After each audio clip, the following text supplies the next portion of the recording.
রবীন্দ্রনাথ ঠাকুরের ছোট গল্প সমাপ্তি। পাঠ করে শোনাচ্ছি আমি নাসির আহমেদ কাবুল। অপূর্ব কৃষ্ণ বিএ পাশ করিয়া কলিকাতা হইতে দেশে ফিরিয়া আসিতেছেন। নদীটি ক্ষুদ্র, বর্ষা অন্তে প্রায় শুকাইয়া যায়। এখন শ্রাবণের শেষে জলে ভরিয়া উঠিয়া একেবারে গ্রামের বেড়া ও বাঁশ ঝাড়ের তলদেশ চুম্বন করিয়া চলিয়াছে। বহুদিন ঘন বর্ষার পরে আজ মেঘমুক্ত আকাশে রৌদ্র দেখা দিয়াছে। নৌকায় আসীন অপূর্ব কৃষ্ণের মনের ভিতরকার একখানি ছবি যদি দেখিতে পাইতাম, তবে দেখিতাম সেখানেও এই যুবকের মানস নদী নববর্ষায় কুলে কুলে ভরিয়া আলোকে জলজল এবং বাতাসে ছলছল করিয়া উঠিতেছে। নৌকা যথাস্থানে ঘাটিয়া আসি লাগিল। নদী তীর হইতে অপূর্বদের বাড়ির পাকা ছাদ, গাছের অন্তরাল দিয়ে দেখা যাইতেছে। অপূর্বের আগমন সংবাদ বাড়ির কেহ জানিত না, সেই জন্য ঘাটে লোক আসে নাই। মাঝি ব্যাগ লইতে উদ্যত হইল। অপূর্ব তাহাকে নিবারণ করিয়া নিজেই ব্যাগ হাতে লইয়া আনন্দ ভরে তাড়াতাড়ি নামিয়া পড়িল। নামিবা মাত্র তীরে ছিল পিছল। ব্যাগ সমেত অপূর্ব কাদায় পড়িয়া গেল। যেমন পড়া অমনি কোথা হইতে এক সুমিষ্ট উচ্চ কণ্ঠে তরল হাস্যলহরী উচ্ছ্বসিত হইয়া নিকটবর্তী অশথ গাছের পাখিগুলোকে সচকিত করিয়া দিল। অপূর্ব অত্যন্ত লজ্জিত হইয়া তাড়াতাড়ি আত্মসংবরণ করিয়া চাহিয়া দেখিল তীরে মহাজনের নৌকা হইতে নূতন ইট রাশিকৃত করিয়া নামাইয়া রাখা হইয়াছে। তাহারই উপরে বসিয়া একটি মেয়ে হাস্য বেগে এখনই শতধা হইয়া যাইবে এমনি মনে হইতেছে। অপূর্ব চিনিতে পারিল তাহাদেরই নতুন প্রতিবেশিনীর মেয়ে মৃন্ময়ী। দূরে বড় নদীর ধারে ইহাদের বাড়ি ছিল। সেখানেই নদীর ভাঙনে দেশ ত্যাগ করিয়া বছর 2-3 হইল এই গ্রামে আসিয়া বাস করিতেছে। এই মেয়েটির অখ্যাতির কথা অনেক শুনিতে পাওয়া যায়। পুরুষ গ্রামবাসীরা স্নেহভরে ইহাকে পাগলি বলে, কিন্তু গ্রামের গৃহিণীরা ইহার উচ্ছৃঙ্খল স্বভাবে সর্বদা ভীত, চিন্তিত, শঙ্কিত। গ্রামের যত ছেলেদের সহিত ইহার খেলা, সমবয়সী মেয়েদের প্রতি অবজ্ঞার সীমা নাই। শিশুরাজ্যে এই মেয়েটি একটি ছোটখাটো বর্গীর উপদ্রবে বলিয়া হয়। বাপের আদরের মেয়ে কিনা, সেই জন্য ইহার এতটা দুর্দান্ত প্রতাপ। এই সম্বন্ধে বন্ধুদের নিকট মৃন্ময়ীর মা স্বামীর বিরুদ্ধে সর্বদা অভিযোগ করিতে ছাড়িত না। অথচ বাপ ইহাকে ভালোবাসে। বাপ কাছে থাকিলে মৃন্ময়ীর চোখের অশ্রুবিন্দু তাহার অন্তরে বড়ই বাজিত। ইহাই মনে করিয়া প্রবাসী স্বামীকে স্মরণপূর্বক মৃন্ময়ীর মা মেয়েকে কিছুতেই কাঁদাইতে পারিত না। মৃন্ময়ী দেখিতে শ্যামবর্ণ, ছোট কোঁকড়া চুল পিঠ পর্যন্ত পড়িয়াছে। ঠিক যেন বালকের মতো মুখের ভাব।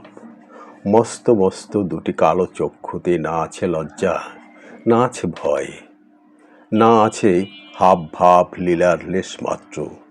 শরীর দীর্ঘ, পরিপুষ্ট, সুস্থ, সবল, কিন্তু তাহার বয়স অধিক কি অল্প সে প্রশ্ন কাহারও মনে উদয় হয় না। যদি হইত তবে এখনো অবিবাহিত আছে বলিয়া লোকে তাহার পিতা মাতাকে নিন্দা করিত।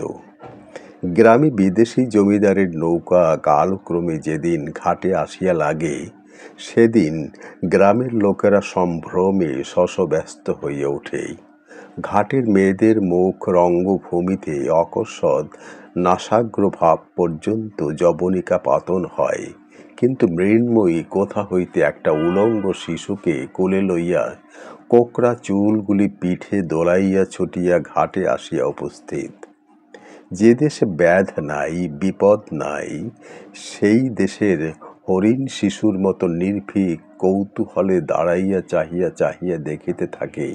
অবশেষে আপন দলের বালক সঙ্গীতের নিকট ফিরিয়া গিয়া এই নবাগত প্রাণীর আচার ব্যবহার সম্বন্ধে বিস্তর বাহুল্য বর্ণনা করে। আমাদের অপূর্ব ইতিপূর্বে ছুটি উপলক্ষে বাড়ি আসিয়া এই বন্ধনবিহীন বালিকাটিকে ২-৪বার দেখিয়াছে এবং অবকাশের সময়, এমনকি অবকাশের সময়ও ইহার সম্বন্ধে চিন্তা করিয়াছে। পৃথিবীতে অনেক মুখ চোখে পড়ে, কিন্তু এক একটি মুখ বলা কহানায় একেবারে মনের মধ্যে গিয়া উত্তীর্ণ হয়। সে কেবল সৌন্দর্যের জন্যে নহে, আর একটা কি গুণ আছে, সে গুণটি বোধ হয় স্বচ্ছতা। অধিকাংশ মুখের মধ্যেই মনুষ্য প্রকৃতিটি আপনাকে পরিস্ফুটন রূপে প্রকাশ করিতে পারে না।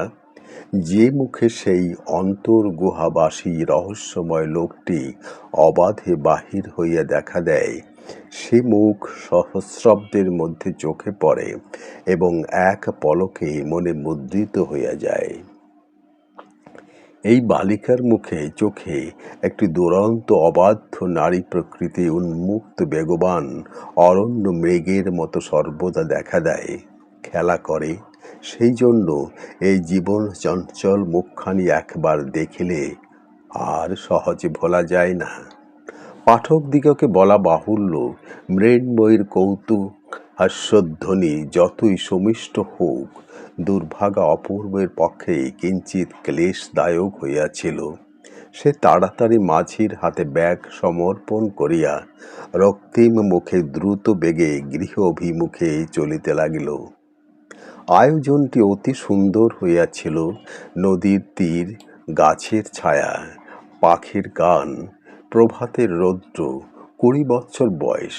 অবশ্য ইটের স্তূপটা তেমন উল্লেখযোগ্য নহে, কিন্তু যে ব্যক্তি তাহার উপর বসিয়াছিল সে এই শুষ্ক কঠিন আসনের প্রতিও একটি মনোরম শ্রীবিস্তার করিয়াছিল। হায়, এমন দৃশ্যের মধ্যে প্রথম পদক্ষেপ মাত্রই যে সমস্ত কবিত্ব প্রহসনে পরিণত হয়, ইহা অপেক্ষা অদৃষ্টের নিশ্চয়তা আর কি হইতে পারে। সেই ইষ্টক শিখর হইতে প্রবহমান হাস্যধ্বনি শুনিতে শুনিতে চাদরে ও ব্যাগে কাদা মাখিয়া গাছের ছায়া দিয়া অপূর্ব বাড়িতে গিয়া উপস্থিত হইল। অকস্মাৎ পুত্রের আগমনী তাহার বিধবা মাতা পুলকিত হইয়া উঠিলেন। তৎক্ষণাৎ ক্ষীর, দধি, রুই মাছের সন্ধানে দূরে নিকটে লোক দৌড়াইল এবং পাড়া প্রতিবেশীর মধ্যেও একটা আনন্দ উপস্থিত হইল। আহারান্তে মা অপূর্বর বিবাহের প্রস্তাব উত্থাপন করিলেন। অপূর্ব সেজন্য প্রস্তুত হইয়াছিল, কারণ প্রস্তাব অনেক পূর্বেই ছিল, কিন্তু পুত্র নব্যতন্ত্রের নূতন ধোঁয়া ধরিয়া জেদ করিয়া বসিয়াছিল যে বিয়ে পাশ না করিয়া বিবাহ করিব না। এতকাল জননী সেই জন্য অপেক্ষা করিয়াছিলেন, অতএব এখন আর কোনো অজর করা মিথ্যা। অপূর্ব কহিল, আগে পাত্রী দেখা হোক, তাহার পর স্থির হইবে। মা কহিলেন, পাত্রী দেখা হইয়াছে, সেজন্য তোকে ভাবিতে হইবে না। অপূর্ব ওই ভাবনাটা নিজে ভাবিতে প্রস্তুত হইল এবং কহিল, মেয়ে না দেখিয়া বিবাহ করিতে পারিব না। মা ভাবিলেন, এমন সৃষ্টি ছাড়া কথাও কখনো শোনা যায় নাই, কিন্তু সম্মত হইলেন। সে রাত্রে অপূর্ব প্রদীপ নিবাইয়া বিছানায় শয়ন করিলে পর বর্ষা নিশীথের সমস্ত শব্দ এবং সমস্ত নিস্তব্ধতার পর প্রান্ত হইতে বিজন বিনিদ্র শয্যায় একটু উচ্ছ্বসিত উচ্চ মধুর কণ্ঠের হাস্যধ্বনি তাহার কানে আসিয়া ক্রমাগত বাজিতে লাগিল। মন নিজেকে কেবলই এই বলিয়া পীড়া দিতে লাগিল যে সকাল বেলাকার সেই পদস্খলনটা যেন কোনো একটা উপায়ে সংশোধন করিয়া লওয়া উচিত। বালিকা জানিল না যে আমি অপূর্ব কৃষ্ণ অনেক বিদ্যা উপার্জন করিয়াছি, কলিকাতায় বহুকাল যাপন করিয়া আসিয়াছি। দৈবাৎ পিছলে পা দিয়া কাদায় পড়িয়া গেলেও আমি উপহাস্য উপেক্ষণীয় একজন যে সে গ্রাম্য যুবক নহি। পরদিন অপূর্ব কনে দেখিতে যাইবে। অধিক দূরে নহে, পাড়াতেই তাহাদের বাড়ি। একটু বিশেষ যত্নপূর্বক সাজ করিল। ধুতি ও চাদর ছাড়িয়া সিল্কের চাপকান জোব্বা, মাথায় একটা গোলাকার পাগড়ি এবং বার্নিশ করা একজোড়া জুতা পায়ে দিয়া সিল্কের ছাতা হস্তে প্রাতকালে বাহির হইল। সম্ভাবিত শ্বশুর বাড়িতে পদার্পণ করিবা মাত্র মহাসমারোহ সমাদরের ঘটা পড়িয়া গেল। অবশেষে যথাকালে কম্পিত হৃদয়ে মেয়েটিকে ঝাড়িয়া মুছিয়া রং করিয়া খোঁপায় রাংতা জড়াইয়া একখানি পাতলা রঙিন কাপড়ে মুড়িয়া বরের সম্মুখে আনিয়া উপস্থিত করা হইল। সে এক কোণে নীরবে মাথা প্রায় হাঁটুর কাছে ঠেকাইয়া বসিয়া রহিল এবং এক পৌরা দাসী তাহাকে সাহস দিবার জন্যে পশ্চাতে উপস্থিত রহিল। কনের এক বালক ভাই তাহাদের পরিবারের মধ্যে এই এক নতুন অনধিকার প্রবেশাদ্যত লোকটির পাগড়ি, ঘড়ির চেন এবং নবতগত অশ্রু এক মনে নিরীক্ষণ করিতে লাগিল। অপূর্ব কিয়ৎকাল গোঁফে তা দিয়া অবশেষে গম্ভীরভাবে জিজ্ঞাসা করিল, তুমি কি পড়ো? বসনভূষণাচ্ছন্ন লজ্জাস্তূপের নিকট হইতে তাহার কোনো উত্তর পাওয়া গেল না। দুই তিনবার প্রশ্ন এবং পৌরা দাসীর নিকট হইতে পৃষ্ঠদেশে বিস্তর উৎসাহজনক করতাড়নের পর বালিকা মৃদুস্বরে এক নিঃশ্বাসে অত্যন্ত দ্রুত বলিয়া গেল, চারুপাঠ দ্বিতীয় ভাগ, ব্যাকরণ সার প্রথম ভাগ, ভূগোল বিবরণ, পাটিগণিত, ভারতবর্ষের ইতিহাস। এমন সময় বহির্দেশে একটা অশান্ত গতির ধূপধাপ শব্দ শোনা গেল এবং মুহূর্তের মধ্যে দৌড়িয়া হাঁপাইয়া পিঠের চুল দোলাইয়া মৃন্ময়ী ঘরে আসিয়া প্রবেশ করিল।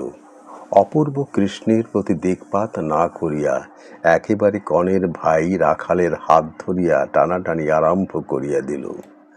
রাখাল তখন আপন পর্যবেক্ষণ শক্তির চর্চায় একান্ত মনে নিযুক্ত ছিল। সে কিছুতেই উঠিতে চাহিল না। দাসীটি তাহার সংযত কণ্ঠস্বরের মৃদুতা রক্ষার প্রতি দৃষ্টি রাখিয়া যথাসাধ্য তীব্রভাবে মৃন্ময়ীকে ভর্ৎসনা করিতে লাগিল। অপূর্ব কৃষ্ণ আপনার সমস্ত গাম্ভীর্য এবং গৌরব একত্র করিয়া পাগড়ি পরা মস্তকে অভ্রভেদী হইয়া বসিয়া রহিল এবং পেটের কাছে ঘড়ির চেন নাড়িতে লাগিল। অবশেষে সঙ্গীটিকে কিছুতেই বিচলিত করিতে না পারিয়া তাহার পিঠে একটা সশব্দে চপেটাঘাত করিয়া এবং চট করিয়া কনের মাথার ঘোমটা টানিয়া খুলিয়া দিয়া ঝড়ের মতো মৃন্ময়ী ঘর হইতে বাহির হইয়া গেল। দাসীটি গুমরিয়া গর্জন করিতে লাগিল এবং ভগ্নীর অকস্মাৎ অবগুণ্ঠন মোচনে রাখাল খিলখিল শব্দে হাসিতে আরম্ভ করিল। নিজের পৃষ্ঠের প্রবল চপেটাঘাতকে সে অন্যায় প্রাপ্য মনে করিল না, কারণ এরূপ দেনা পাওনা তাহাদের মধ্যে সর্বদাই চলিতেছে। এমনকি পূর্বে মৃন্ময়ীর চুল কাঁধ ছাড়াইয়া পিঠের মাঝামাঝি আসিয়া পড়িত। রাখালি একদিন হঠাৎ পশ্চাৎ হইতে আসিয়া তাহার ঝুঁটির মধ্যে কাঁচি চালাইয়া দেয়। মৃন্ময়ী তখন অত্যন্ত রাগ করিয়া তাহার হাত হইতে কাঁচিটি কাড়িয়া লইয়া নিজের অবশিষ্ট পশ্চাতের চুল ক্যাচ ক্যাচ শব্দে নির্দয়ভাবে কাটিয়া ফেলিল। তাহার কোঁকড়া চুলের স্তবকগুলি শাখাচ্যুত কালো আঙ্গুরের স্তূপের মতো গুচ্ছ গুচ্ছ মাটিতে পড়িয়া গেল। উভয়ের মধ্যে এরূপ শাসন প্রণালী প্রচলিত ছিল। অতঃপর এই নীরব পরীক্ষা সভা আর অধিকক্ষণ স্থায়ী হইল না। পিণ্ডাকার কন্যাটি কোনো মতে পুনশ্চ দীর্ঘকার হইয়া দাসী সহকারে অন্তঃপুরে চলিয়া গেল। অপূর্ব পরম গম্ভীরভাবে বিরল গুল্ফ রেখায় তা দিতে দিতে উঠিয়া ঘরের বাহিরে যাইতে উদ্যত হইল। দ্বারের নিকট গিয়া দেখে বার্নিশ করা নতুন জুতো জোড়াটি যেখানে ছিল সেখানে নাই, এবং কোথায় আছে তাহাও বহু চেষ্টায় অবধারণ করা গেল না।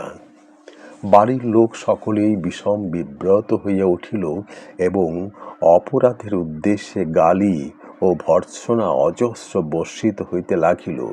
অনেক খোঁজ করিয়া অবশেষে অনন্যপায় হইয়া বাড়ির কর্তার পুরাতন ছিন্ন ঢিলা চটি জোড়াটা পরিয়া প্যান্টালুন চাপকান পাগড়ি সমেত সুসজ্জিত অপূর্ব কর্দমাক্ত গ্রাম পথে অত্যন্ত সাবধানে চলিতে লাগিল। পুষ্করিণীর ধারে নির্জন পথ প্রান্তে আবার হঠাৎ সেই উচ্চ কণ্ঠের অজস্র হাস্য কলোচ্ছ্বাস, যেন তরুপল্লবের মধ্য হইতে কৌতুক প্রিয়া বন দেবী অপূর্ব ওই অসঙ্গত চটি জোড়া জোড়ার দিকে চাহিয়া হঠাৎ আর হাসি ধারণ করিয়া রাখিতে পারিল না। অপূর্ব অপ্রহতভাবে থমকিয়া দাঁড়াইয়া ইতস্তত নিরীক্ষণ করিতেছে, এমন সময় ঘন বন হইতে বাহির হইয়া একটি নির্লজ্জ অপরাধিনী তাহার সম্মুখে নূতন জুতা জোড়াটি রাখিয়াই পলায়নোদ্যত হইল। অপূর্ব দ্রুত বেগে দুই হাত ধরিয়া তাহাকে বন্দী করিয়া ফেলিল। মৃন্ময়ী আঁকিয়া বাঁকিয়া হাত ছাড়াইয়া পালাইবার চেষ্টা করিল, কিন্তু পারিল না। কোকড়া চুলে বেষ্টিত তাহার পরিপুষ্ট সহাস্য দুষ্ট মুখখানির উপরে শাখান্তরালচ্যুত সূর্যকিরণ আসিয়া পড়িল। রৌদ্রোজ্জ্বল নির্মল চঞ্চল নির্ঝরিণীর দিকে অবনত হইয়া কৌতূহলী পথিক যেমন নিবিষ্ট দৃষ্টিতে তাহার তলদেশ দেখিতে থাকে, অপূর্ব তেমনি করিয়া গম্ভীর গম্ভীর নেত্রে মৃন্ময়ী ঊর্ধ্বক্ষিপ্ত মুখের উপর তরিতরল দুটি চক্ষুর মধ্যে চাহিয়া দেখিল এবং অত্যন্ত ধীরে ধীরে মুষ্টি শিথিল করিয়া যেন যথা কর্তব্য অসম্পন্ন রাখিয়া বন্দিনীকে ছাড়িয়া দিল। অপূর্ব যদি রাগ করিয়া মৃন্ময়কে ধরিয়া মারিত তাহলে সে কিছুই আশ্চর্য হইত না, কিন্তু নির্জন পথের মধ্যে এই অপরূপ নীরব শাস্তির সে কোনো অর্থ বুঝিতে পারিল না। নৃত্যময়ী প্রকৃতির নূপুর নিক্কণের ন্যায় চঞ্চল হাস্যধ্বনি সমস্ত আকাশ ব্যাপিয়া বাজিতে লাগিল এবং চিন্তা নিমগ্ন অপূর্ব কৃষ্ণ অত্যন্ত ধীর পদক্ষেপে বাড়তে আসিয়া উপস্থিত হইল। অপূর্ব সমস্ত দিন নানা ছুতা করিয়া অন্তঃপুরে মার সহিত সাক্ষাৎ করিতে গেল না। বাহিরে নিমন্ত্রণ ছিল, খাইয়া আসিল। অপূর্বর মতো একজন এমন কৃতবিদ্যা গম্ভীর ভাবুক লোক একটি সামান্য অশিক্ষিতা বালিকার কাছে আপনার লুপ্ত গৌরব উদ্ধার করিবার, আপনার আন্তরিক মহার্থের অপরিপূর্ণ পরিচয় দেবার জন্য কেন যে এতটা বেশি উৎকণ্ঠিত হইয়া উঠব তাহা বুঝিতে পারা গেল না। একটা পাড়াগাঁয়ের চঞ্চল মেয়ে তাহাকে সামান্য লোক মনে করিল না। সে যদি মুহূর্তকালের জন্য তাহাকে হাস্যাস্পদ করিয়া তারপর তাহার অস্তিত্ব বিস্মৃত হইয়া রাখাল নামক একটি নির্বোধ নিরক্ষর বালকের সহিত খেলা করিবার জন্য এক ব্যগ্রতা প্রকাশ করে, তাহাতেই বা তাহার ক্ষতি কি? তাহার কাছে প্রমাণ করিবার আবশ্যক কি যে তিনি বিশ্বদীপ নামক মাসিক পত্রে গ্রন্থ সমালোচনা করিয়া থাকেন এবং তাহার তরঙ্গের মধ্যে এসেন্স, জুতা, রুবিনির ক্যাম্ফর, রঙিন চিঠির কাগজ এবং হারমোনিয়াম শিক্ষা বাহির সঙ্গে একখানি পরিপূর্ণ খাতা নিশীথের গর্ভে ভাবি উষায় ন্যায় আকাশের প্রতীক্ষায় রহিয়াছে। কিন্তু মনকে বোঝানোর কঠিন এবং এই পল্লীবাসিনী চঞ্চলা মেয়েটির কাছে শ্রীযুক্ত অপূর্ব কৃষ্ণ রায় বিয়ে কিছুতেই পরাভব স্বীকার করিতে প্রস্তুত নহে। সন্ধ্যার সময় অন্তঃপুরে প্রবেশ করিলে মা তাহাকে জিজ্ঞাসা করিল, কেমন রে অপু, মেয়ে কেমন দেখলি? পছন্দ হয় তোর? অপূর্ব কিঞ্চিত অপ্রতিহত ভাবে কহিল, মেয়ে দেখিতে মা ওর মধ্যে একটিকে আমার পছন্দ হয়েছে। মা আশ্চর্য হইয়া কহিলেন, তুই আবার কটি মেয়ে দেখলি? অবশেষে অনেক ইতস্ততার পর প্রকাশ পাইল প্রতিবেশিনীর শরতের মেয়ে মৃন্ময়ীকে তাহার ছেলে পছন্দ করিয়াছে। এত লেখাপড়া শিখিয়া এমনি ছেলের পছন্দ? প্রথমে অপূর্বর পক্ষে অনেকটা পরিমাণ লজ্জা ছিল। অবশেষে মা যখন প্রবল আপত্তি করিতে লাগিলেন, তখন তাহার লজ্জা ভাঙিয়া গেল। সে রোখের মাথায় বলিয়া বসিল, মৃন্ময়কে ছাড়া আর কাহাকেও বিবাহ করিব না। অন্য জড়পুত্তলি মেয়েটিকে সে যতই কল্পনা করিতে লাগিল, ততই বিবাহ সম্বন্ধে তাহার বিষম বিতৃষ্ণার উদ্রেক হইল। 2-3 দিন উভয় পক্ষে মান অভিমান, অনাহার অনিদ্রার পর অপূর্বই জয়ী হইল। মা মনকে বোঝাইলেন যে মৃন্ময়ী ছেলে মানুষ এবং মৃন্ময়ীর মা উপযুক্ত শিক্ষা দানে অসমর্থ। বিবাহের পর তাহার হাতে পড়িলেই তাহার স্বভাবের পরিবর্তন হইবে, এবং ক্রমশ ইহাও বিশ্বাস করিলেন যে মৃন্ময়ের মুখখানি সুন্দর। কিন্তু যখনই আবার তাহার গর্ব কেশ রাশি তাহার কল্পনা পথে উদিত হইয়া হৃদয় নৈরাশ্যে পরিণত করিতে লাগিল, তথাপি আশা করিলেন দৃঢ় করিয়া চুল বাঁধিয়া এবং জবজবে করিয়া তেল লেপিয়া কালে এ ত্রুটিও সংশোধন হইতে পারে। পাড়া লোকের সকলেই অপূর্বর এই পছন্দটিকে অপূর্ব পছন্দ বলিয়া নামকরণ করিল। পাগলি মৃন্ময়কে অনেকেই ভালোবাসিত, কিন্তু তাই বলিয়া নিজের পুত্রের বিবাহযোগ্য বলিয়া কেহ মনে করিত না। মৃন্ময়ীর বাপ ঈশান মজুমদারকে যথাকালে সংবাদ দেওয়া হইল। সে কোনো একটি স্টিমার কোম্পানির কেরানিরূপে দূরে নদী তীরবর্তী একটি ক্ষুদ্র স্টেশনে একটি ছোট টিনের ছাদ বিশিষ্ট কুটিরে মাল ওঠানো নামানো এবং টিকিট বিক্রয় কার্যে নিযুক্ত ছিল। তাহার মৃন্ময়ীর বিবাহ প্রস্তাব 2 চক্ষু বহিয়া জল পড়িতে লাগিল। তাহার মধ্যে কতখানি দুঃখ এবং কতখানি আনন্দ ছিল পরিমাণ করিয়া বলিবার উপায় নাই। কন্যার বিবাহ উপলক্ষে ঈশান হেড অফিসের সাহেবের নিকট ছুটি প্রার্থনা করিয়া দরখাস্ত দিল। সাহেব উপলক্ষটা নিতান্তই তুচ্ছ জ্ঞান করিয়া ছুটি নামঞ্জুর করিয়া দিলেন। তখন পূজার সময় 1 সপ্তাহ ছুটি পাইবার সম্ভাবনা জানাইয়া সে পর্যন্ত বিবাহ স্থগিত রাখিবার জন্য দেশে চিঠি লিখিয়া দিল। কিন্তু অপূর্ব মা কহিল, এই মাসেই দিন ভালো আছে, আর বিলম্ব করিতে পারিব না। উভয়টি প্রার্থনা অগ্রাহ্য হইলে পর বর্ষীয়সিগণ সকলে মিলিয়া ভাবি কর্তব্য সম্বন্ধে মৃন্ময়কে অহর্নিশি উপদেশ দিতে লাগিল। ক্রীড়া শক্তি, দ্রুত গমন, উচ্চ হাস্য, বালকদিগের সহিত আলাপ এবং ক্ষুধা অনুসারে ভোজন সম্বন্ধে সকলেই নিষেধ পরামর্শ দিয়া বিবাহটাকে বিভীষিকারূপে প্রতিপন্ন করিতে সম্পূর্ণ কৃতকার্য হইল। উৎকণ্ঠিত শঙ্কিত হৃদয়ে মৃন্ময়ী মনে করিল তাহার যাবজ্জীবন কারাদণ্ড এবং তদবসানে ফাঁসির হুকুম হইয়াছে। সেই দুষ্ট পণি ঘোড়ার মতো ঘাড় বাঁকাইয়া পিছু হটিয়া বলিয়া বসিল, আমি বিবাহ করিব না। কিন্তু তথাপি বিবাহ করিতে হইল। তারপরে শিক্ষা আরম্ভ হইল। 1 রাত্রির মধ্যে মৃন্ময়ী সমস্ত পৃথিবী অপূর্বর মার অন্তঃপুরে আসিয়া আবদ্ধ হইয়া গেল। শাশুড়ি সংশোধন কার্যে প্রবৃত্ত হইলেন। অত্যন্ত কঠিন মুখ করিয়া কহিলেন, দেখো বাছা, তুমি কিছু আর কচি নও, আমাদের ঘরে এমন বেহায়াপনা করিলে চলিবে না। শাশুড়ি যেভাবে বলিলেন মৃন্ময়ী সেভাবে কথাটা গ্রহণ করিল না। সে ভাবিল, এ ঘরে যদি না চলে তবে বুঝি অন্যত্র যাইতে হইবে। অপরাহ্নে তাহাকে আর দেখা গেল না। কোথায় গেল খোঁজ পড়িল। অবশেষে বিশ্বাসঘাতক রাখাল তাহাকে তাহার গোপন স্থান হইতে ধরাইয়া দিল। সে বটতলায় রাধাকান্ত ঠাকুরের পরিত্যক্ত ভাঙা রথের মধ্যে গিয়া বসিয়াছিল। শাশুড়ি মা এবং পাড়ার সমস্ত হিতৈষীগণ মৃন্ময়কে যেরূপ লাঞ্ছনা করিল তাহা পাঠকগণ এবং পাঠিকাগণ সহজেই কল্পনা করিতে পারিবেন। রাত্রে ঘন মেঘ করিয়া ঝুপ ঝুপ শব্দে বৃষ্টি হইতে আরম্ভ করিল। অপূর্ব কৃষ্ণ বিছানার মধ্যে অতি ধীরে ধীরে মৃন্ময়ের কাছে ঈষৎ অগ্রসর হইয়া তাহাকে কানে কানে মৃদুস্বরে কহিল, মৃন্ময়ী, তুমি আমাকে ভালোবাসো না?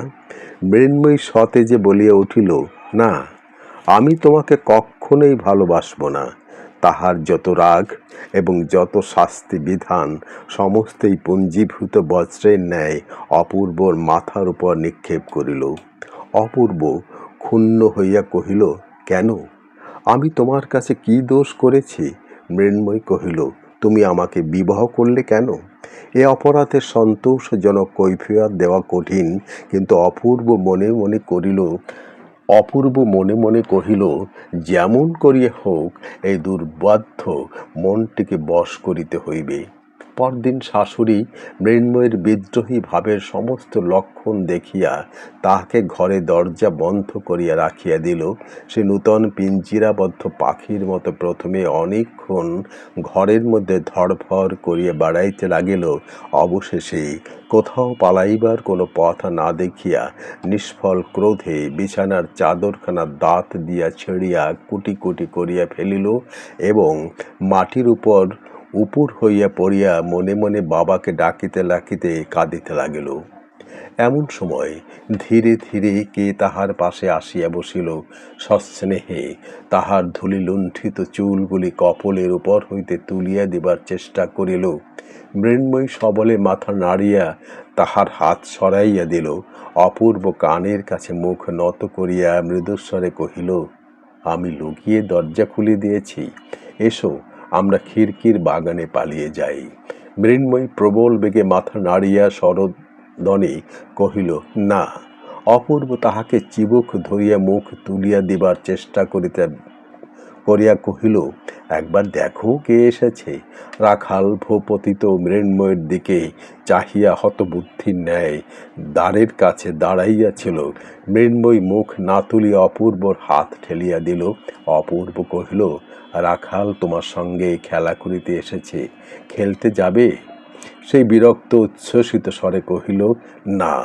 রাখালেও সুবিধা নয় বুঝিয়া কোনো মতে ঘর হইতে পালাইয়া হাঁপ ছাড়িয়া বাঁচিল।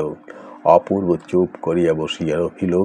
মৃন্ময়ী কাঁদিতে কাঁদিতে শ্রান্ত হইয়া ঘুমাইয়া পড়িল।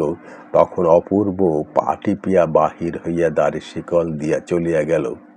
তাহার পর দিন মৃন্ময়ী বাপের কাছ হইতে এক পত্র পাইল। তিনি তাহার প্রাণ প্রতিমা মৃন্ময়ীর বিবাহের সময় উপস্থিত থাকিতে পারেন নাই বলিয়া বিলাপ করিয়া নবদম্পতিকে অন্তরের আশীর্বাদ পাঠাইয়াছেন। অকস্মাৎ এই অসম্ভব প্রার্থনায় তাহাকে ভর্ৎসনা করিয়া উঠিলেন। কোথায় ওর বাপ থাকে তার ঠিকানা নেই, বলে বাবার কাছে যাব। অনাসৃষ্টি আবদার। সে উত্তর না করিয়া চলিয়া গেল। আপনার ঘরে গিয়া রুদ্ধ দ্বার করিয়া নিতান্ত হতাশার ব্যক্তি যেমন করিয়া দেবতার কাছে প্রার্থনা করে তেমনি করিয়া বলিতে লাগিল, বাবা, আমাকে তুমি নিয়ে যাও, এখানে আমার কেউ নেই, এখানে থাকলে আমি বাঁচব না। গভীর রাত্রে তাহার স্বামী নিদ্রিত হইলেই ধীরে ধীরে দ্বার খুলিয়া মৃন্ময়ী গৃহের বাহির হইল। যদিও একবার মেঘ করিয়া আসিতেছিল, তথাপি জ্যোৎস্না রাত্রে পর দেখিবা মাত্র মতো আলোক যথেষ্ট ছিল। বাপের কাছে যাইতে হইলে কোন পথ অবলম্বন করিতে হইবে মৃন্ময়ী তাহার কিছুই জানিত না। কেবল তাহার মনের বিশ্বাস ছিল, যে পথ দিয়া ডাকের পত্রবাহক আর রানারগঞ্জ চলে সেই পথ দিয়া পৃথিবীর সমস্ত ঠিকানায় যাওয়া যায়। মৃন্ময়ী সে ডাকের পথ ধরিয়া চলিতে লাগিল। চলিতে চলিতে শরীর শ্রান্ত হইয়া আসিল। রাত্রিও প্রায় শেষ হইল। বনের মধ্যে যখন উসখুস করিয়া অনিশ্চিত সুরে দুটো একটা পাখি ডাকিবার উপক্রম করিতেছে, অথচ নিঃসংশয়ে সময় নির্ণয় করিতেছে না পারিয়া ইতস্তত করিতেছে, তখন মৃন্ময়ী পথের শেষে নদীর ধারে একটা বৃহৎ বাজারের মতো স্থানে আসিয়া উপস্থিত হইল। অতঃপর কোন দিকে যাইতে হইবে ভাবিতেছে, এমন সময় পরিচিত ঝমঝম শব্দ শুনিতে পাইল। চিঠির থলে কাঁধে করিয়া উচ্চশ্বাসে ডাকের রানার আসিয়া উপস্থিত হইল। মৃন্ময়ী তাড়াতাড়ি তাহার কাছে গিয়া কাতর শ্রান্ত স্বরে কহিল, কুশীগঞ্জে আমি বাবার কাছে যাব, আমাকে তুমি সঙ্গে নিয়ে চলো না। সে কহিল, কুশীগঞ্জ কোথায় আমি জানি নে। এই বলিয়া ঘাটে বাঁধা ডাক নৌকার মাঝিকে জাগাইয়া দিয়া নৌকা ছাড়িয়া দিল। তাহার দয়া করিবার বা প্রশ্ন করিবার সময় নাই। দেখিতে দেখিতে হাট এবং বাজার সজাগ হইয়া উঠিল। মৃন্ময়ী ঘাটে নামিয়া একজন মাঝিকে ডাকিয়া কহিল, মাঝি, আমাকে কুশীগঞ্জে নিয়ে যাবে। মাঝি তাহার উত্তর দিবার পূর্বেই পাশের নৌকা হইতে একজন বলিয়া উঠিল, আরে কেউ, মিনু না? তুমি এখানে কোথা থেকে? মৃন্ময়ী উচ্ছ্বসিত ব্যগ্রতার সহিত বলিয়া উঠিল, বনমালী, আমি কুশীগঞ্জে বাবার কাছে যাব, আমাকে তোর নৌকায় নিয়ে চল। বনমালী তাহাদের গ্রামের মাঝি, সে এই উচ্ছৃঙ্খল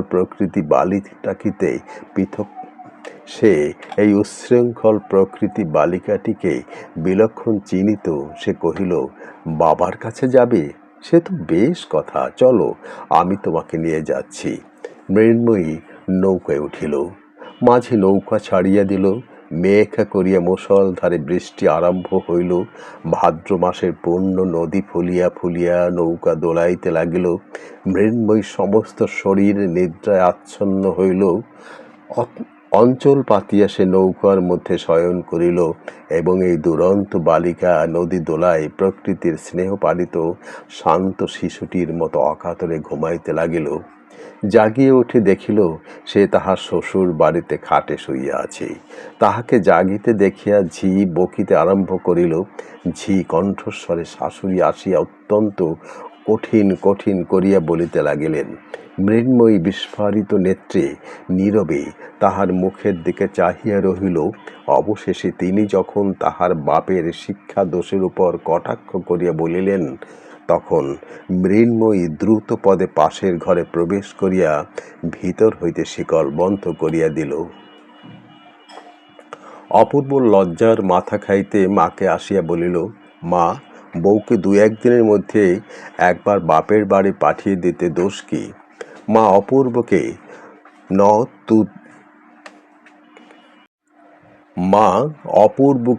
ন ভূত ন ভবিষ্যতি ভর্ৎসনা করিতে লাগিলেন এবং দেশে এত মেয়ে থাকিতে বাঁচিয়া এই অস্থিদাহকারী দস্যু মেয়েকে ঘরে আনার জন্যে তাহাকে যথেষ্ট গঞ্জনা করিলেন। সেদিন সমস্ত দিন বাহিরে ঝড় বৃষ্টি এবং ঘরের মধ্যে অনুরূপ দুর্যোগ চলিতে লাগিল। তাহার পরদিন গভীর রাত্রে অপূর্ব মৃন্ময়ীকে ধীরে ধীরে জাগ্রত করিয়া কহিল, মৃন্ময়ী, তোমার বাবার কাছে যাবে? মৃন্ময়ী সবেকে অপূর্বর হাত চাপিয়া ধরিয়া সচকিত হইয়া কহিল, যাব। অপূর্ব চুপি চুপি কহিল, তবে এসো, আমরা দুজনে আস্তে আস্তে পালিয়ে যাই, আমি ঘাটে নৌকা ঠিক করে রেখেছি। মৃন্ময়ী অত্যন্ত সকৃতজ্ঞ হৃদয়ে একবার স্বামীর মুখের দিকে চাহিল। তাহার পর তাড়াতাড়ি উঠিয়া কাপড় ছাড়িয়া বাহির হইবার জন্য প্রস্তুত হইল। অপূর্ব তাহার মাতার চিন্তা দূর করিবার জন্য একখানি পত্র রাখিয়া দুইজনে বাহির হইল। মৃন্ময়ী সে অন্ধকার রাত্রে জনশূন্য নিস্তব্ধ নির্জন গ্রাম পথে এই প্রথম স্বেচ্ছায় আন্তরিক নির্ভয়ের সহিত স্বামীর হাত ধরিল। তাহার হৃদয়ের আনন্দ উদ্বেগ সেই সুকোমল স্পর্শ যোগে তাহার স্বামীর শিরায়ের মধ্যে সঞ্চারিত হইতে লাগিল। নৌকা সেই রাত্রেই ছাড়িয়া দিল। অশান্ত হর্ষোচ্ছ্বাস সত্ত্বেও অনতি বিলম্বে মৃন্ময়ী ঘুমাইয়া পড়িল। পরদিন কি মুক্তি, কি আনন্দ! দুই ধারে কত গ্রাম বাজার, শস্য ক্ষেত বন, দুই ধারে কত নৌকা যাতায়াত করিতেছে। মৃন্ময়ী প্রত্যেক তুচ্ছ বিষয়ে স্বামীকে সহস্রবার করিয়া প্রশ্ন করিতে লাগিল, ওই নৌকায় কি আছে, উহারা কোথায় যাইতেছে, এই জায়গায় নাম কি? এমন সকল প্রশ্ন যাহার উত্তর অপূর্ব কোনো কলেজের বইতে পায় নাই, এবং যাহা তাহার কলিকাতার অভিজ্ঞতায় কুলাইয়া ওঠে না। বন্ধুগণ শুনিয়া লজ্জিত হইবেন, অপূর্ব এই সকল প্রশ্নের প্রত্যেকটাই উত্তর করিয়াছিল, এবং অধিকাংশ উত্তরের সহিত সত্যের ঐক্য হয় নাই।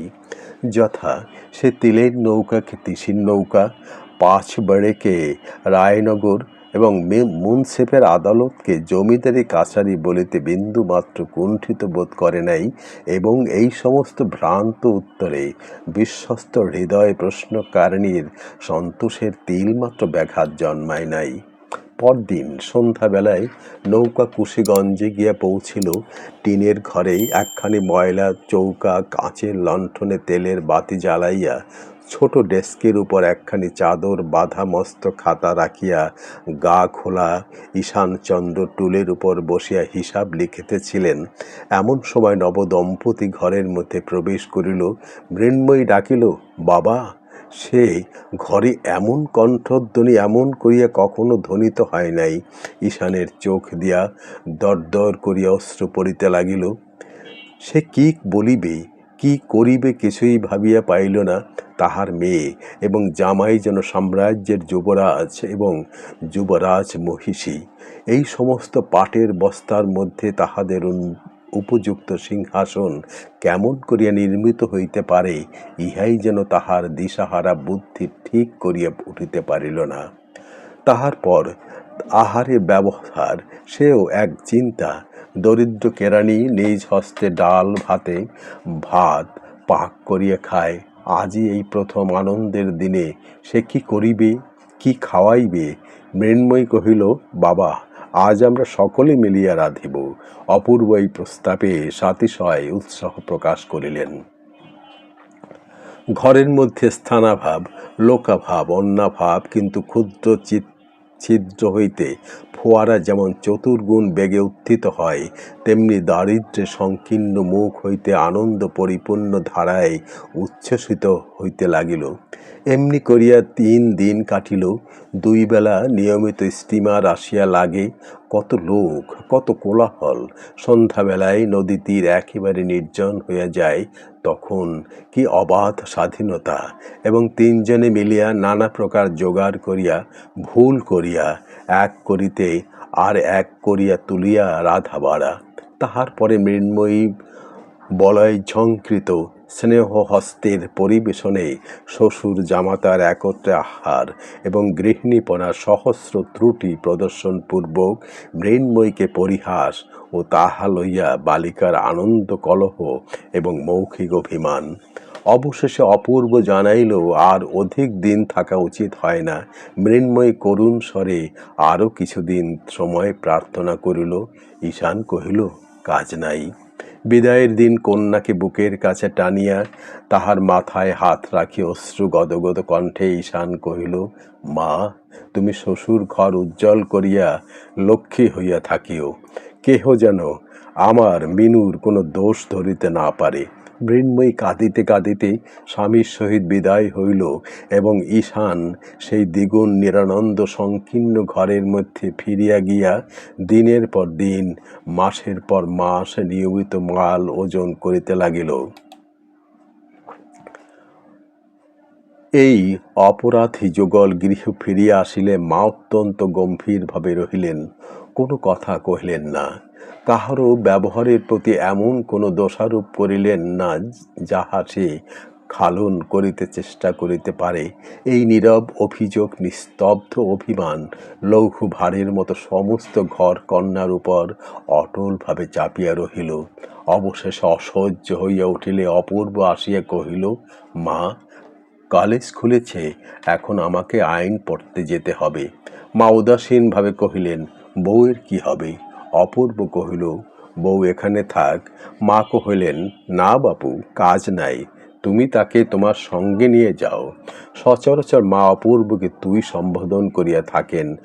অপূর্ব অভিমান ক্ষুণ্ণস্বরে কহিল, আচ্ছা। কলিকাতা যাইবার আয়োজন পড়িয়া গেল। যাইবার আগে রাত্রে অপূর্ব বিছানায় আসিয়া দেখিল মৃন্ময়ী কাঁদিতেছে। হঠাৎ তাহার মনে আঘাত লাগিল।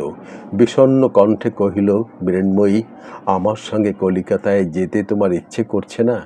মৃন্ময়ী কহিল, না। অপূর্ব জিজ্ঞাসা করিল, তুমি আমাকে ভালোবাসো না?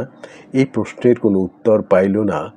অনেক সময় এই প্রশ্নটির উত্তর অতিশয় সহজ, কিন্তু আবার এক এক সময় ইহার মধ্যে মনস্তত্ত্ব ঘটিত এত জটিলতর সংস্রব থাকে যে বালিকার নিকট হইতে তাহার উত্তর প্রত্যাশা করা যায় না। অপূর্ব প্রশ্ন করিল, রাখালকে ছেড়ে যেতে তোমার মন কেমন করছে? মৃন্ময়ী অনায়াসে উত্তর কহিল, হ্যাঁ। বালক রাখালের প্রতি বিয়ে পরীক্ষাত্তীর্ণ কৃতবিদ্যা যুবকের সূচির মতো অতি ক্ষুদ্র অথচ অতি সূক্ষ্মাতি ঈর্ষার উদয় হইল। কহিল, আমি অনেক কাল আর বাড়ি আসতে পারব না। এই সংবাদ সম্বন্ধে মৃন্ময়ী কোনো বক্তব্য ছিল না। বোধ হয় 2 বছরের কিংবা আরও বেশি হতে পারে। মৃন্ময়ী আদেশ করিল, তুমি ফিরে আসবার সময় রাখালের জন্য একটা 3 মুখ রজালের ছুরি নিয়ে এসো। অপূর্বর শয়ান অবস্থা হইতে ঈষৎ উত্থিত হইয়া কহিল, তুমি তাহলে এইখানে থাকবে? মৃন্ময়ী কহিল, হ্যাঁ, আমি মায়ের কাছে গিয়ে থাকব। অপূর্ব নিঃশ্বাস ফেলিয়া কহিল, আচ্ছা, তাই থেকো। যতদিন না তুমি আমাকে আসবার জন্যে চিঠি লিখবে, আমি আসব না। খুব খুশি হলে? মৃন্ময়ী এ প্রশ্নের উত্তর দেওয়া বাহুল্য বোধ করিয়া ঘুমাইতে লাগিল, কিন্তু অপূর্বর ঘুম হইল না। বালিশ উঁচু করিয়া ঠ্যাস দিয়া বসিয়া রহিল। অনেক রাত্রে হঠাৎ চাঁদ উঠিয়া চাঁদের আলো বিছানার উপর আসিয়া পড়িল। অপূর্ব সে আলোকে মৃন্ময়ীর দিকে চাহিয়া দেখিল। চাহিয়া চাহিয়া মনে হইল যেন রাজকন্যাকে কে রূপার কাঠি ছোঁয়াইয়া অচেতন করিয়া রাখিয়া গিয়াছে। একবার কেবল সোনার কাঠি পাইলেই এই নিদ্রিত আত্মাটিকে জাগাইয়া তুলিয়া মালা বদল করিয়া লওয়া যায়। রূপার কাঠি হাস্য, আর সোনার কাঠি অশ্রুজল। ভোরের বেলায় অপূর্ব মৃন্ময়ীকে জাগাইয়া দিল। কহিল, মৃন্ময়ী, আমার যাইবার সময় হইয়াছে, চলো, তোমাকে তোমার মার বাড়ি রাখিয়া আসি। মৃন্ময়ী শয্যা ত্যাগ করিয়া উঠিয়া দাঁড়াইলে অপূর্ব তাহার 2 হাত ধরিয়া কহিল, এখন আমার একটি প্রার্থনা আছে। আমি অনেক সময় তোমার অনেক সাহায্য করিয়াছি, আজ যাইবার সময় তাহার একটি পুরস্কার দিবে? মৃন্ময়ী বিস্মিত হইয়া কহিল, কি? অপূর্ব কহিল, তুমি ইচ্ছা করিয়া ভালোবাসিয়া আমাকে একটি চুম্বন দাও। অপূর্ব এই অদ্ভুত প্রার্থনা এবং গম্ভীর মুখভাব দেখে মৃন্ময়ী হাসিয়া উঠিল। হাস্য সংবরণ করিয়া মুখ বাড়াইয়া চুম্বন করিতে উদ্যত হইল। কাছাকাছি গিয়া আর পারিল না। খিলখিল করিয়া হাসিয়া উঠিল। এমন 2 বার চেষ্টা করিয়া অবশেষে নিরস্ত হইয়া মুখে কাপড় দিয়া হাসিতে লাগিল। শাসনস্থলেই অপূর্ব তাহার কর্ণমূল ধরিয়া নাড়িয়া দিল। অপূর্ব বড় কঠিন পণ। দস্যুবৃত্তি করিয়া কাড়িয়া লুটিয়া লওয়া সে আত্মাবমাননা মনে করে। সে দেবতার ন্যায় সগৌরবে থাকিয়া স্বেচ্ছানিত উপহার চায়, নিজের হাতে কিছুতেই তুলিয়া লইবে না। মৃন্ময়ী আর হাসিল না। তাহাকে প্রত্যুষের আলোকে নির্জন পথ দিয়া তাহার মার বাড়ি রাখিয়া অপূর্ব গৃহে আসিয়া মাতাকে কহিল, ভাবিয়া দেখিলাম, বউকে আমার সঙ্গে কলিকাতায় লইয়া গেলে আমার পড়াশোনার ব্যাঘাত হইবে। সেখানে উহারও কেহ সঙ্গিনী নাই। তুমি তো তাহাকে এই বাড়িতে রাখিতে চাও না। আমি তাই তাহার মার বাড়িতেই রাখিয়া আসিলাম।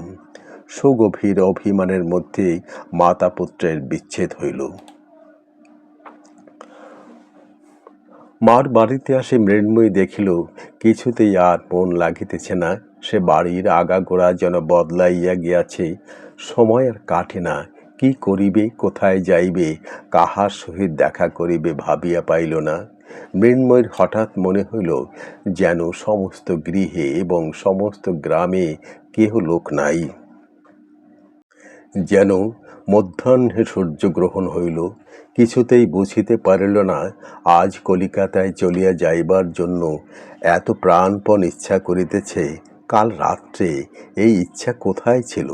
কাল সে জানিত না যে জীবনের যে অংশ পরিহার করিয়া যাইবার জন্য এত মন কেমন করিতেছিল, তৎপূর্বেই তাহার সম্পূর্ণ স্বাদ পরিবর্তন হইয়া গিয়াছে। গাছের পত্রপল্লবের ন্যায় আজ সেই বৃন্তচ্যুত অতীত জীবনটাকে ইচ্ছাপূর্বক অনায়াসে দূরে ছুঁড়িয়া ফেলিল। গল্পে শোনা যায়, নিপুণ অস্ত্রকার এমন সূক্ষ্ম তরবারি নির্মাণ করিতে পারে যে তদ্দ্বারা মানুষকে দ্বিখণ্ডিত করিলেও সে জানিতে পারে না।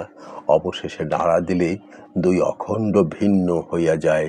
বিধাতার তরবারি সেইরূপ সূক্ষ্ম, কখন তিনি মৃন্ময়ের বাল্য ও যৌবনের মাঝখানে আঘাত করিতেছিলেন সে জানিতে পারে নাই।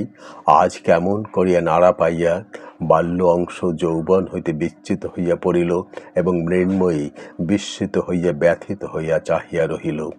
মাতৃগৃহে তাহার সেই পুরাতন শয়ন গৃহকে আর আপনার বলে মনে হইল না।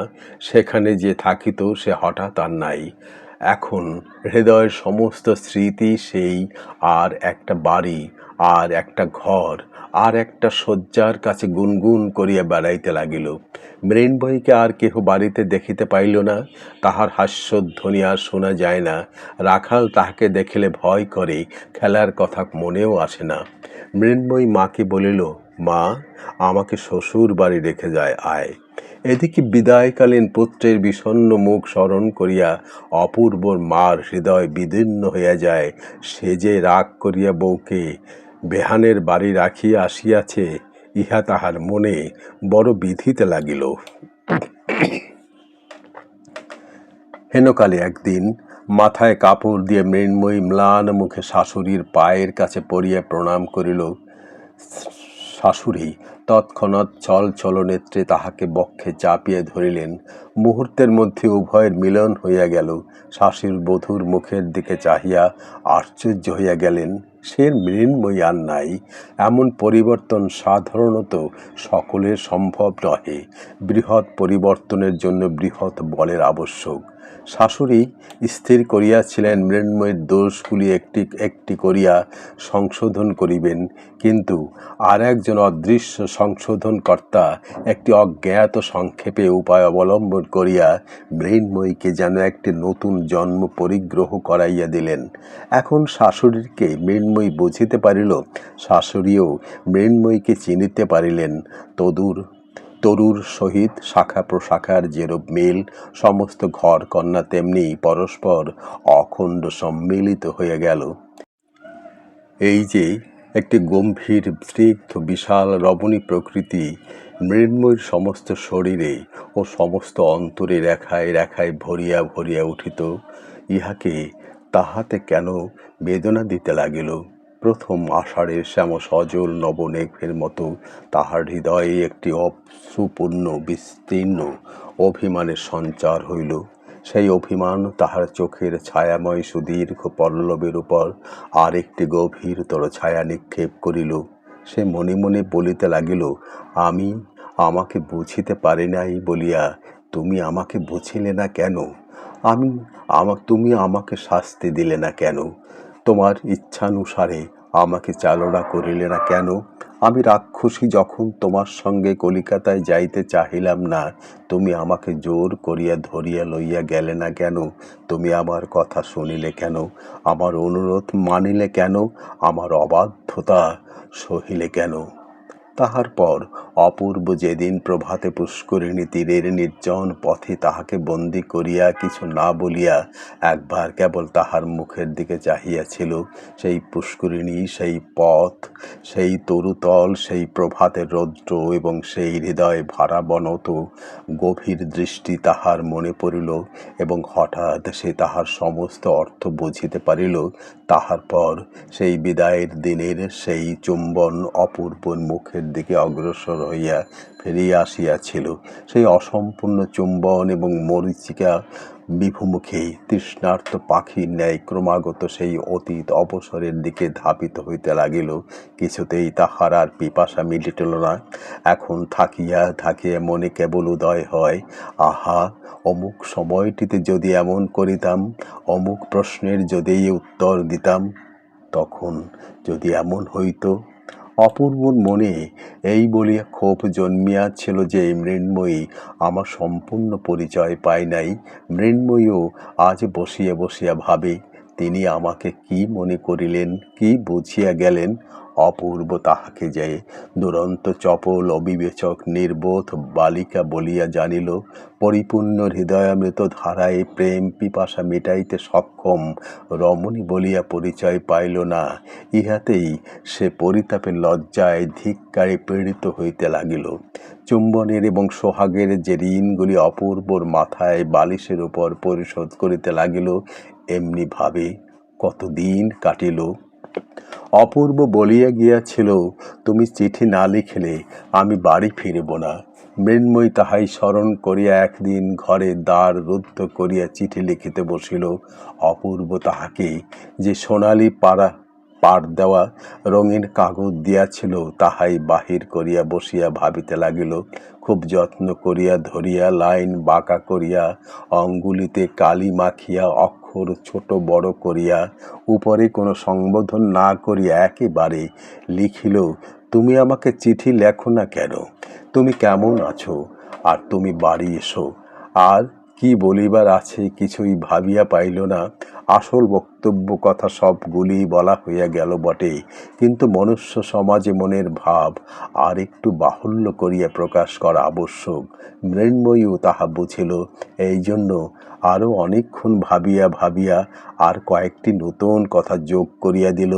এইবার তুমি আমাকে চিঠি লিখো, আর কেমন আছো লিখো, আর বাড়ি এসো।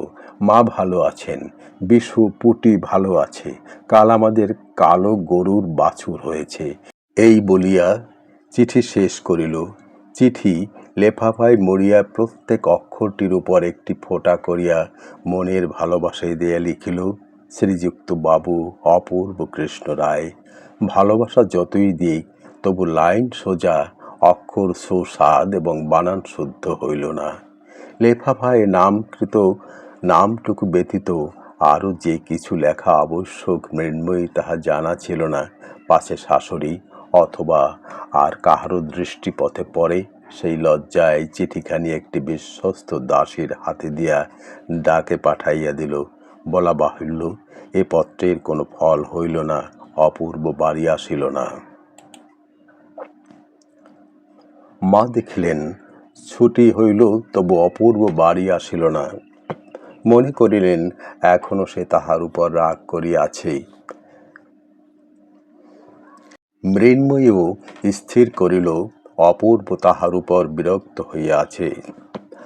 তখন আপনার চিঠিখানি মনে করিয়া সে লজ্জায় মরিয়া যাইতে লাগিল।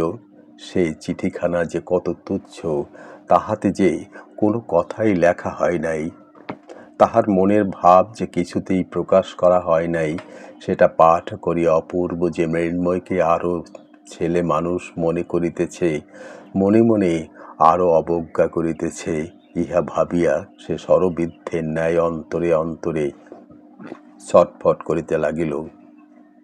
দাসীকে বারবার জিজ্ঞাসা করিল, সে চিঠিখানা তুই কি ডাকে দিয়ে এসেছিস? দাসী তাহাকে সহস্রবার আশ্বাস দিয়া কহিল, হ্যাঁ গো, আমি নিজের হাতে বাক্সের মধ্যে ফেলে দিয়েছি। বাবু তো এতদিনে কোন কালে পেয়েছে। অবশেষে অপূর্ব মা একদিন মৃন্ময়ীকে ডাকিয়া কহিলেন, বৌমা, অপু অনেক দিন তো বাড়ি এলো না, তাই মনে করছি কলকাতায় গিয়ে তাকে দেখে আসি গে। তুমি সঙ্গে যাবে? মৃন্ময়ী সম্মতিসূচক ঘাড় নাড়িল এবং ঘরের মধ্যে আসিয়া দ্বার রুদ্ধ করিয়া বিছানার উপর পড়িয়া বালিশখানা বুকের উপর চাপিয়া ধরিয়া হাসিয়া নড়িয়া চড়িয়া মনের আবেগ উন্মুক্ত করিয়া দিল। তাহার পর ক্রমে গম্ভীর হইয়া বিষণ্ণ হইয়া আশঙ্কায় পরিপূর্ণ হইয়া বসিয়া কাঁদিতে লাগিল। অপূর্বকে কোনো খবর না দিয়া এই দুটি অনুতপ্তা রমণী তাহার প্রসন্নতা ভিক্ষা করিবার জন্য কলিকাতায় যাত্রা করিল। অপূর্বর মা সেখানেই তাহার জামাই বাড়িতে গিয়া উঠিলেন। সেদিন মৃন্ময়ীর পত্রের প্রত্যাশায় নিরাশ হইয়া সন্ধ্যাবেলায় অপূর্ব প্রতিজ্ঞা ভঙ্গ করিয়া নিজেই তাহাকে পত্র লিখিতে বসিয়াছে। কোনো কথাই পছন্দ মতো হইতেছে না, এমন একটা সম্বোধন খুঁজিতেছে যাহাতে ভালোবাসাও প্রকাশ হয় অথচ অভিমানও ব্যক্ত করে। কথা না পাইয়া মাতৃভাষার উপর অশ্রদ্ধা দৃঢ়তর হইতেছে, এমন সময় ভগ্নিপতির নিকট হইতে পত্র পাইল মা আসিয়াছেন, শীঘ্র আসিবে এবং রাত্রে এইখানে আহার করিবেন। সংবাদ সমস্ত ভালো। শেষ আশ্বাস সত্ত্বেও অপূর্ব অমঙ্গল আশঙ্কায় বিমর্ষ হইয়া উঠিল। অবিলম্বে ভগ্নীর বাড়ি গিয়া উপস্থিত হইল। সাক্ষাৎ মাত্রই মাকে জিজ্ঞাসা করিল, মা, সব ভালো তো? মা কহিলেন, সব ভালো। তুই ছুটিতে বাড়িতে গেলি না, তাই আমি তোকে নিতে এসেছি। অপূর্ব কহিল, সেজন্য এত কষ্ট করিয়া আসিবার কি আবশ্যক ছিল? আইন পরীক্ষার পড়াশোনা ইত্যাদি। আহারের সময় ভগ্নী জিজ্ঞাসা করিল, দাদা, এইবার বউকে তোমার সঙ্গে আনলে না কেন? দাদা গম্ভীরভাবে কহিতে লাগিল, আইনের পড়াশোনা ইত্যাদি। ভগ্নিপতি হাসিয়া কহিল, ও সমস্ত মিথ্যা ওজর, আমাদের ভয়ে আনতে সাহস হয় না। ভগ্নী কহিল, ভয়ঙ্কর লোকটাই বটে। ছেলে মানুষ হঠাৎ দেখলে আচমকা আঁতকে উঠতে পারে। এইভাবে হাস্য পরিহাস চলিতে লাগিল, কিন্তু অপূর্ব অত্যন্ত বিমর্ষ হইয়া রহিল। কোনো কথা তাহার ভালো লাগিতেছিল না। তাহার মনে হইতেছিল, সেই যখন মা কলিকাতায় আসিলেন তখন মৃন্ময়ী ইচ্ছা করিলে অনায়াসে তাহার সহিত আসিতে পারিত। বোধহয় মা তাহাকে সঙ্গে আনিবার চেষ্টাও করিয়াছিলেন, কিন্তু সে সম্মত হয় নাই। এই সম্বন্ধে সংকোচ বশত মাকে কোনো প্রশ্ন করিতে পারিল না। সমস্ত মানব জীবন এবং বিশ্বর আগাগোড়া ভ্রান্তিকুল বলিয়া বোধ হইল। আহারান্তে প্রবল বেগে বাতাস উঠিয়া বিমর্ষ বৃষ্টি আরম্ভ হইল। ভগ্নী কহিল, দাদা, আজ আমাদের এইখানে থেকে যাও। দাদা কহিল, না, বাড়ি যেতে হবে, কাজ আছে। ভগ্নিপতি কহিল, রাত্রে তোমার আবার এত কাজ কিসের? এখানে এক রাত্রি থেকে গেলে তোমার তো আর কারো কাছে জবাবদিহি করতে হবে না। তোমার ভাবনা কি? অনেক পীড়াপিড়ির পর বিস্তর অনিচ্ছা সত্ত্বেও অপূর্ব সে রাত্রি থাকিয়া যাইতে সম্মত হইল। ভগ্নী কহিল, দাদা, তোমাকে শ্রান্ত দেখাচ্ছে, তুমি আর দেরি করো না, চলো, শুতে চলো। অপূর্বরও সেই ইচ্ছা। শয্যা তলে অন্ধকারের মধ্যে একলা হইতে পারিলে বাঁচে। কথার উত্তর প্রত্যুত্তর করিতে ভালো লাগিতেছে না। শয়ন গৃহের দ্বারে আসিয়া দেখিল ঘর অন্ধকার। ভগ্নী কহিল, বাতাসে আলো নিভে গেছে দেখছি, তা আলো এনে দেব কি দাদা? অপূর্ব কহিল, না, দরকার নেই, আমি রাত্রে আলো রাখিনি। ভগ্নী চলিয়া গেলে অপূর্ব অন্ধকারে সাবধানের খাটের অভিমুখে গেল। খাটে প্রবেশ করিতে উদ্যত হইতেছে, এমন সময় হঠাৎ বলয় নিক্কণ শব্দে একটি সুকোমল বাহু পাশ তাহাকে সুকঠিন বন্ধনে বাঁধিয়া ফেলিল এবং একটি পুষ্প পুট তুল্য ওষ্ঠাধর দস্যুর মতো আসিয়া পড়িয়া অবিরল আবেগপূর্ণ চুম্বনে তাহাকে বিস্ময় প্রকাশের অবসর দিল না। অপূর্ব প্রথমে চমকিয়া উঠিল, তাহার পর বুঝিতে পারিল অনেক দিনের একটি হাস্য বাধায় অসম্পূর্ণ চেষ্টা আজ অশ্রু জলধারায় সমাপ্ত হইল। সমাপ্তি গল্পটি শেষ হলো। অনেক বড় গল্প, বাংলা সাহিত্যের এই ছোট গল্পগুলো সত্যি অনবদ্য। এটি রবীন্দ্রনাথের সৃষ্টি। আমার মনে হয় না এরকম সৃষ্টি বাংলা ভাষায় আর কখন হতে পারে। সবাই ভালো থাকুন। কেমন লাগলো জানাবেন। এই চ্যানেলটিতে নতুন নতুন গল্প প্রকাশ করা হয়। দয়া করে সাবস্ক্রাইব করে রাখুন এবং বন্ধুদেরও গল্প শুনতে সহায়তা করুন।